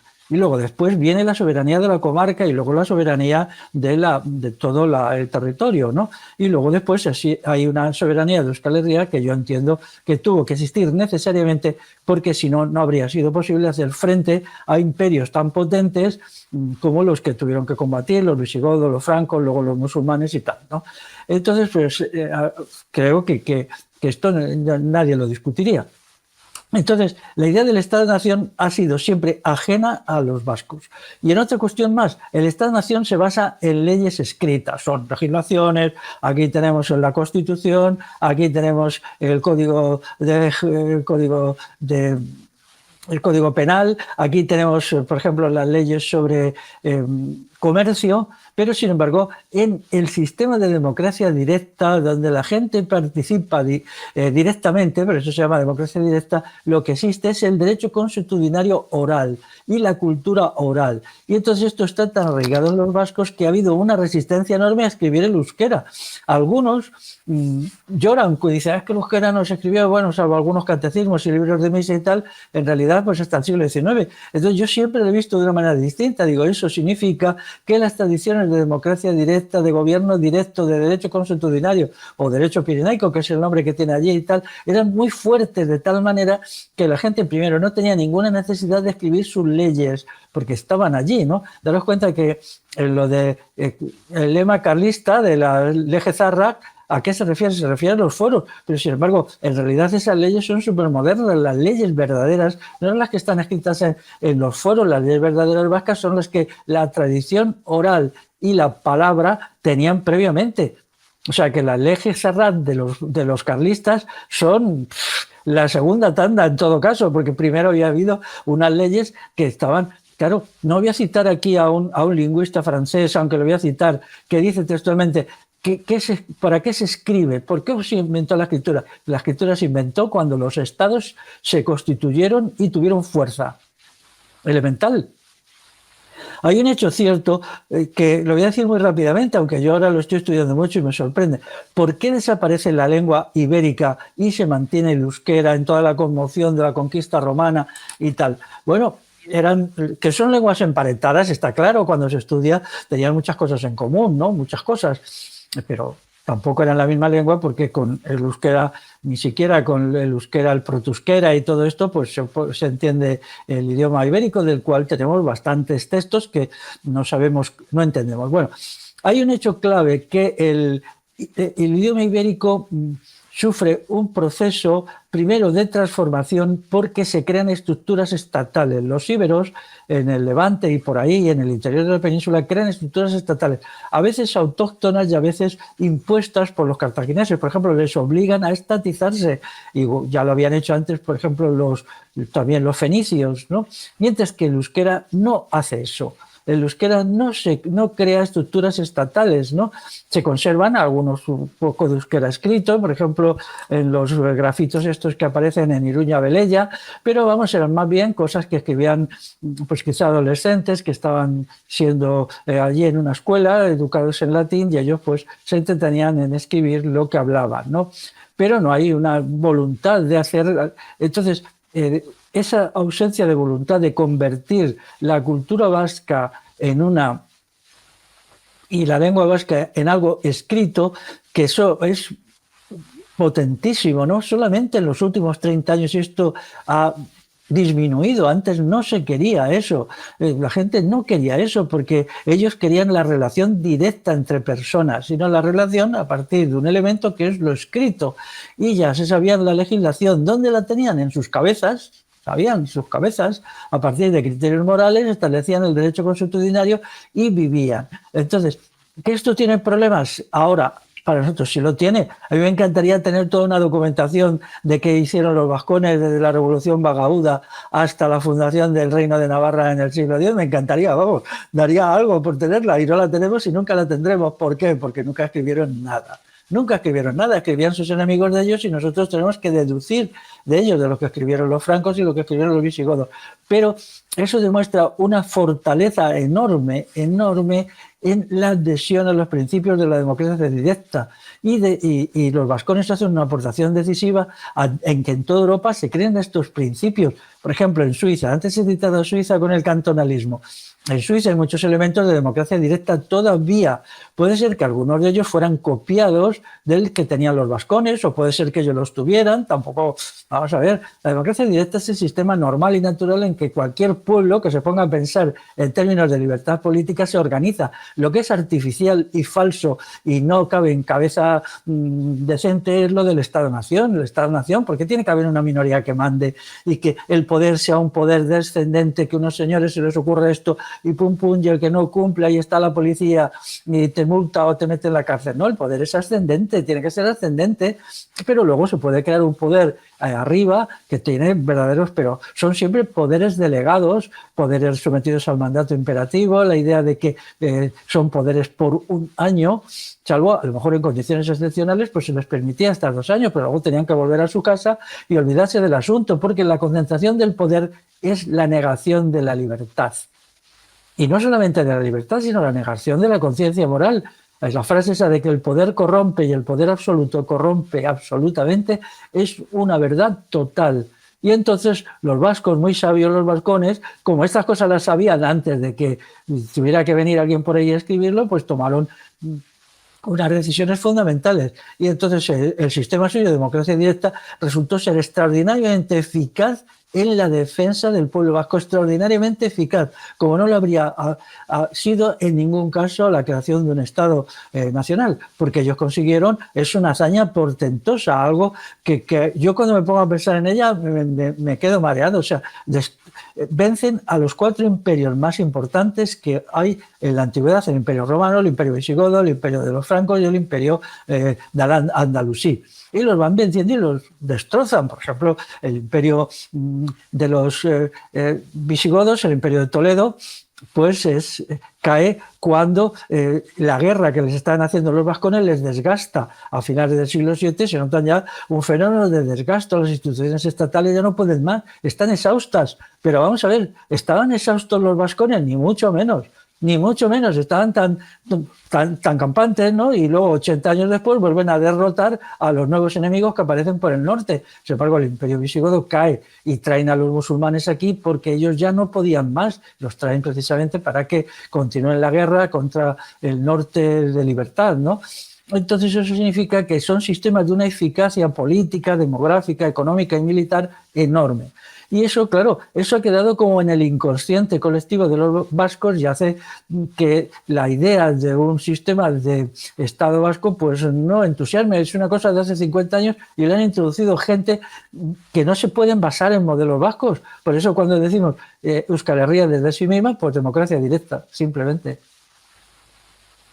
Así es. Bueno, vamos a ir entrando ya en la parte final del recorrido histórico que estamos haciendo. Para hablar un poco de lo que supuso la guerra civil, lo que se conoce como Guerra Civil Española en los territorios vascos. ¿Cuál fue la naturaleza del combate entre la Eusko Gudarostea, que daba cobertura al PNV, y el Requeté, adherido al bando sublevado? ¿Y cuáles fueron las causas de la poca brillante actuación vasca en el campo de batalla, y a la postre supuso el triunfo del franquismo? Bueno, por si alguien no lo sabe, el Eusko Gudarostea era el nombre que tenía el ejército vasco en la guerra civil. Es un ejército que se crea en el verano del 36 y se mantiene hasta que todo el territorio es conquistado por los franquistas, ¿no?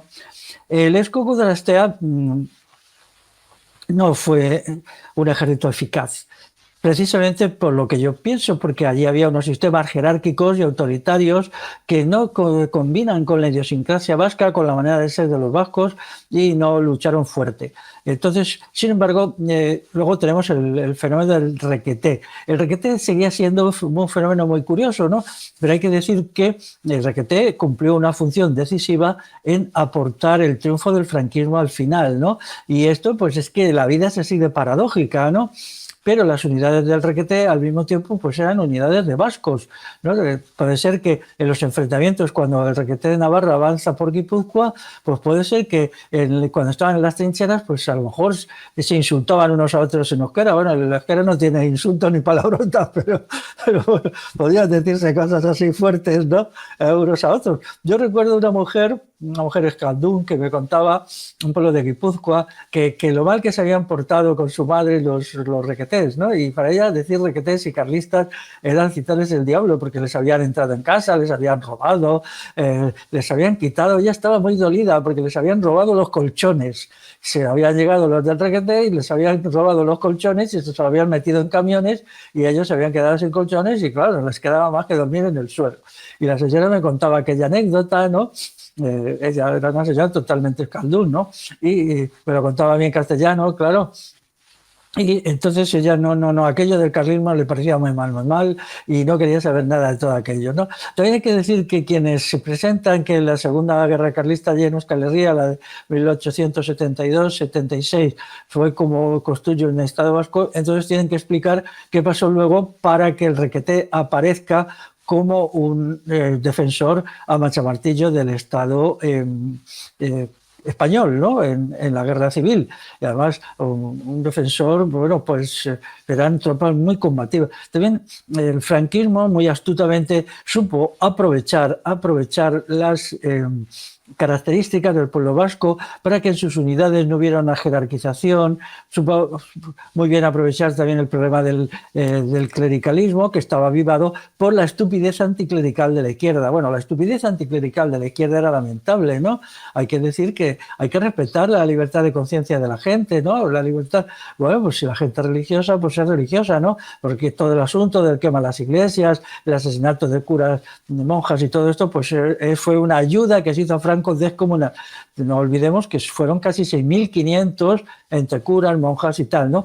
Allí en Euskal Herria mucho menos, ¿no? Pero bueno, la gente no vivía en la edad de piedra, se enteraba de lo que pasaba, había periódicos, había radios, las radios ya había muchas radios y había radios que lo contaban, claro, y entonces, bueno, pues todo esto llevó el agua al molino del franquismo. También la palabra requeté parece ser que no tiene un significado claro, no se sabe lo que significa, ¿no?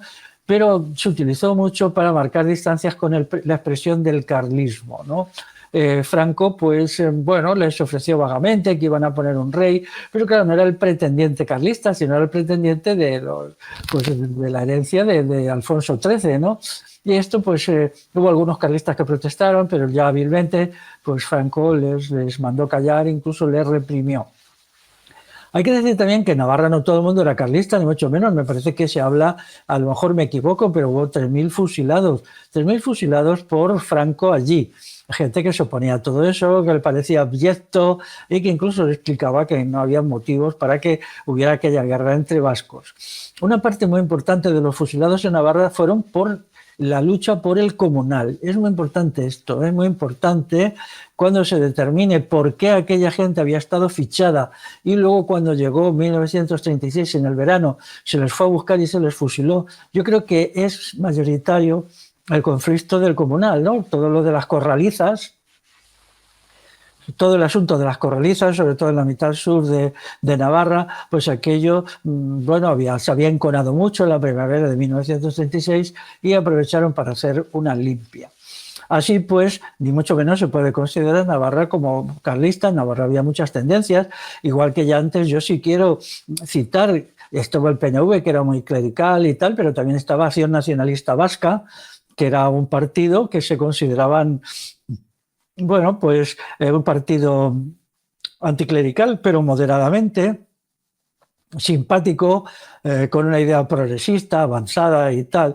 Y ellos también formaron sus unidades militares en la guerra civil, que también resultaron ser poco eficaces, pero da una idea de la pluralidad del pueblo vasco entonces, que había, pues sí, un clericalismo fuerte en el PNV, pero también un anticlericalismo prudente, moderado, pero enérgico en lo que era la Acción Nacionalista Vasca y algunas otras fuerzas. No sé si Acción Nacionalista Vasca llegó a tener gente navarra, supongo que sí, ¿no? Porque ellos tienen una idea de un vasquismo total. Bueno, la desembocadura final fue pues, el triunfo del Estado español en todas partes, ¿no? Y durante un tiempo pues, al euskera se le toleró. Sí, bueno, los periódicos se les toleró, se les permitía, porque si no, pues si hubieran puesto normas restrictivas, pues una parte de los carlistas, de los requetés, no hubieran querido luchar, se hubieran sentido incómodos y tal. Y se les ofrecía una idea vaga, la vuelta del pretendiente, que a mi entender todo aquello pues no les importaba mucho a la gente de base. La gente de base pues fue llevada por medio de engaños, porque también la gente de base pues se daba cuenta de que de ninguna manera el régimen de Franco iba a proteger el comunal, ¿no? Que el comunal habían luchado por él justamente a lo que estaban siendo reprimidos por Franco, ¿no? Bueno, pero esto nos da una idea de la enorme complejidad que puede haber en los acontecimientos históricos y que se va a repetir en los acontecimientos actuales. Es decir, es un problema tremendo como hay gente que lucha en contra de sus intereses y muere en contra de sus intereses. Y muchos de ellos pues sufrirán el requeté que luchó con Franco, ¿no? ¿Y por qué? Porque las ideologías, pues, bueno. Hay que decir también que la idea que tenían los liberales del carlismo era absolutamente absurda, lo consideraban como unos trogloditas, una gente inculta, safia, bruta. Esto no es verdad. Por ejemplo, si estudiamos la biografía, yo una vez me entretuve de las juntas carlistas a principios del siglo XX, la mayoría de ellos eran industriales, ni mucho menos tenían una idea ruralista. ¿No? José María de Pereda, que es muy famoso como jefe de la Junta Carlista, ese señor estaba metido en negocios de construcción de barcos, pero no barquitos de madera para pescadores, sino de la industria de los barcos más avanzados de la época. Muchos tenían empresas y ellos se dedicaban a la tecnología más puntera. Hay por ahí un sitio en Álava de una familia que siempre habían sido carlistas, los Barona, y si visitáis el Palacio Castillo de los Barona os enseñarán el gabinete de física que ellos tenían, y ellos allí pues hacían experimentos con física, tenían radios, tenían de todo. O sea, que esta idea de que los carlistas eran antitecnológicos y eran unos tarugos y tal, es propaganda liberal, no es verdad. Incluso en un sentido puede ser que fueran gente más avanzada tecnológicamente, más moderna y tal que los liberales, ¿no? Lo que pasa es que eran los jefes carlistas. Luego la otra gente pues estaba a sus cosas, vivía en sus caseríos y bueno, pues todo esto, ¿no? Entonces, ciertas ideas tenemos que actualizarlas porque si no nos autoengañamos, ¿no? Sí, en relación a esto también quería comentar a nivel de curiosidad que está documentado que en la localidad de Ayo, en Navarra, el Círculo Carlista acordó en asamblea convertirse en Ateneo Libertario. Y como consecuencia de esta decisión, pues todos ellos fueron fusilados en el 36, ¿no? ¿A qué se le ocurre? Muchos, claro, otros muchos carlistas pues no corrieron esa suerte pues por no haber tomado ese tipo de decisiones, ¿no? Pero bueno, también es una muestra de ese clima, ¿no? Que había de confrontación entre diferentes posiciones. Claro. Ahí también, cuando yo hablo con gente, por ejemplo, madrileños, que lo ignoran todo, sobre todo, ¿no? Entonces, algunos me preguntan cuando van por Navarra, ¿no? Dice, ¿qué quiere decir esto? Diputación foral, asamblea foral, policía foral, junta foral y tal. Entonces digo, eso se refiere a un fuero. Dicen, ¿qué es el fuero? Se lo explico. Digo, es un fuero medieval. Digo, aquí a esta gente les gasto una broma, ¿no? Viven todavía en plena Edad Media. Fíjate, tienen una legislación de la segunda mitad del siglo XIII. Todo, wow, no sé qué, no sé cuánto, se quedan palmados. Bueno, ya sabéis que el fuero hoy cumple en Navarra una función puramente simbólica, ¿no? Simplemente. Pero la broma consiste en lo siguiente. Yo digo, ¿veis? Y sin embargo, ¿veis? Navarra es el territorio de la provincia del Estado donde el nivel de vida es más alto, donde la calidad de vida es más alta, donde está la medicina más avanzada, avanzada, etcétera, etcétera, para que dé cuenta que los ha contado en la escuela, de que el mundo medieval es un mundo funesto, retrógrado y tal, no es verdad, ¿no? Bueno, los líos que se forman ellos en la cabeza es tremendo, porque claro, ¿no? Porque les asombra mucho cuando están allí y ven pues, el gobierno foral y tal, ¿no? Porque, vamos a ver, la mayoría de la gente ahora no sabe lo que significa la palabra foral, ¿no? Y entonces se lo explico.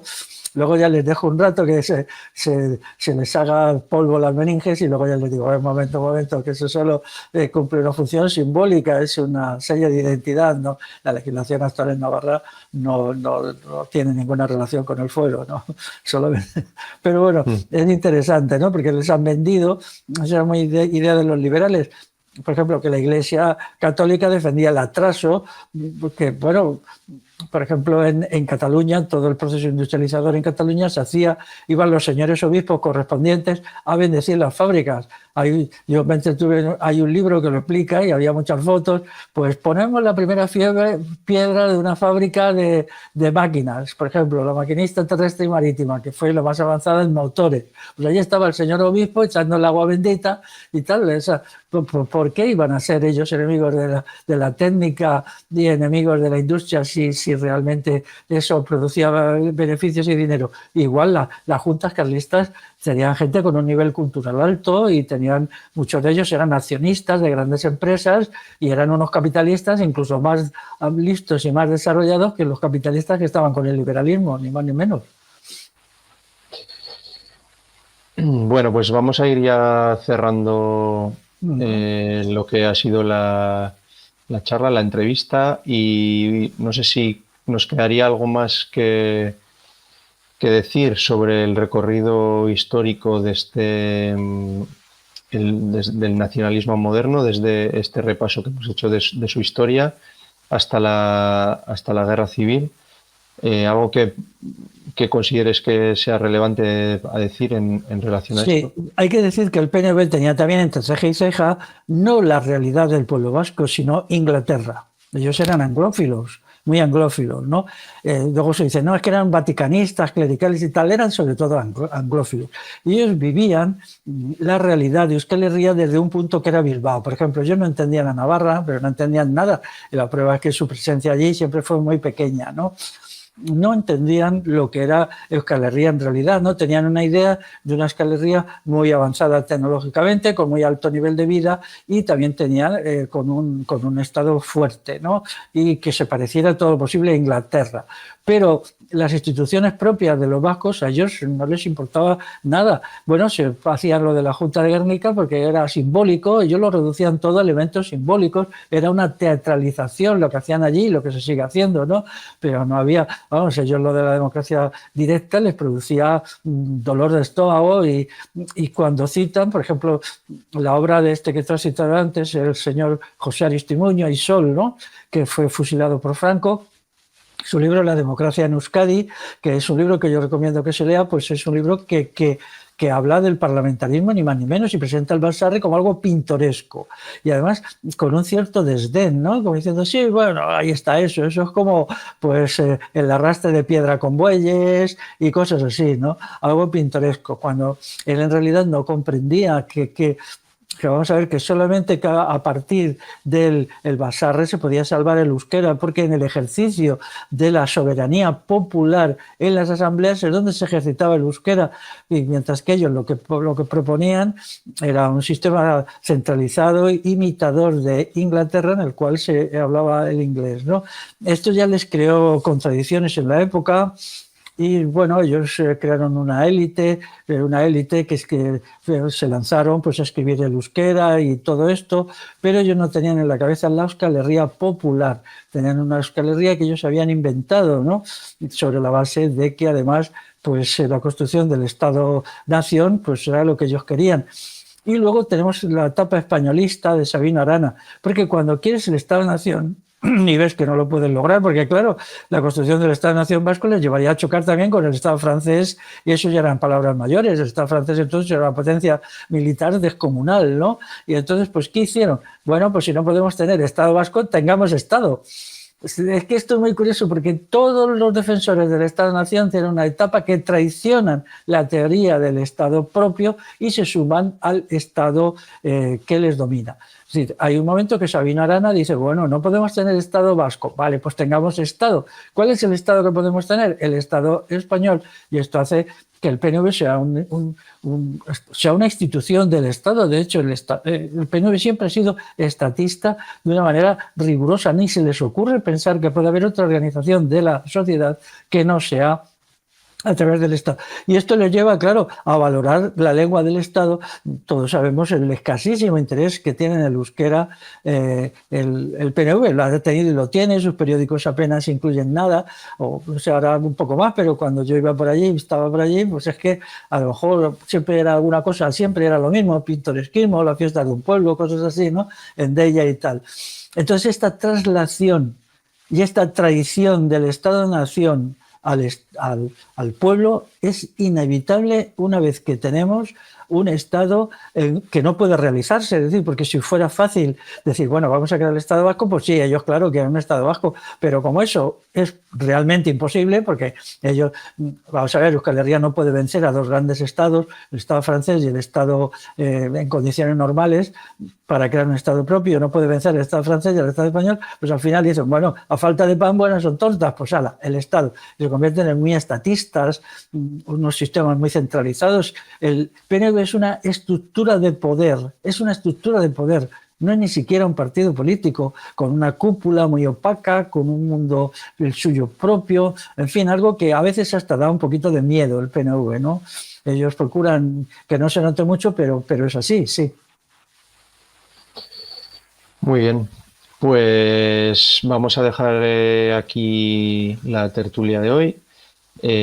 Nos emplazamos a la siguiente, que será la tercera de esta serie de Euskal Herria bere baitatik, Euskal Herria de sí misma, y en esta siguiente hablaremos del Movimiento Nacional de Liberación Vasco. Y nada más, muchas gracias, Félix, por tu tiempo, por tenerte aquí, por tus palabras. Y nada, nos veremos en breve. No sé si quieres decir algo más y si no ya lo dejamos aquí. Bueno, te agradezco mucho esto. A mí me encanta tratar estos asuntos. Los llevo estudiando tantos años, 40 años. Al principio no entendía nada y luego con paciencia, escuchando mucho, escuchando a mucha gente de Euskal Herria. Yo cuando hablo pues traslado muchas veces opiniones de gente de allí que me las he ido dando, me he ido enseñando, me ha hecho pensar, me ha hecho entender y tal. También tener en cuenta, yo soy castellano y yo pues creo que cree que el Castilla es una creación a partir de Euskal Herria. A lo mejor podemos hablar un poquito de esto, pero es así, ¿no? Si nos adentramos en la Alta Edad Media, pues incluso el primer rey de Castilla, Fernando I, era hijo de Sancho III el Mayor, o sea, esto sí, ahí los vascos nos trasladaron una cosa horrible, que es el primer rey, pero bueno, se lo perdono. Entonces, pues, esta cuestión es hay que tenerla en cuenta. Si yo me considero muy castellanista, entonces si yo me remonto a las raíces, pues entonces llego ¿a dónde? Pues llego a Euskal Herria, por lo tanto, hablo de lo que no es mi tierra, pero también hablo de lo que es mi tierra. Y nada más. Muy bien. Pues muy bien, Félix. Muchas gracias y lo dicho, nos emplazamos al Gracias a ti, próximo día, ¿vale? Venga, un saludo. Buenas noches.